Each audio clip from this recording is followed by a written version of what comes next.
यहाँ मुझे अभी बाहर ठहरे हुए थे तो एक शेर सुना रहा था। कहा मैंने जावेद मुगल साहब को कि एक शेर याद आया है। उन्होंने मुझे शेर सुनाया तो मैंने कहा मैं भी शेर सुनाता हूँ। मुझे नहीं पता किसका है लेकिन कमाल का शेर है। मंसूब हम दियों से हैं। दिए सब जानते हैं ना, बहुत सारे लोग दिए यानी दीवा भती, ठीक है ना। हाँ, मंसूब तो हम दियों से हैं, तरफदार हवा के, मुनाफिक हैं हम और मुनाफिक भी बला के।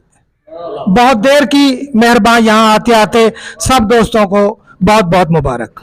प्रेस क्लब बनाने का मकसद ये था कि हम अहमदपुर के जो बेयारो मददगार लोग हैं उनकी आवाज़ बने। कुछ अरसे के लिए आपसी इख्तलाफात की वजह से हम जुदा हुए, लेकिन उसके बाद हम इकट्ठे हो चुके हैं। अल्हम्दुलिल्लाह पहले से ज़्यादा मजबूत हो चुके हैं और हमारा ये इत्तेहाद कायम व दायम रहना चाहिए और लोगों की फलाह बहबूद के लिए प्रेस क्लब एक मजबूत आवाज़ बननी चाहिए। मैं तमाम दोस्तों का शुक्रिया अदा करता हूँ जिन्होंने अपना प्रेस क्लब को बनाने में किरदार अदा किया और अब इसके संवारने में अपना किरदार अदा करेंगे।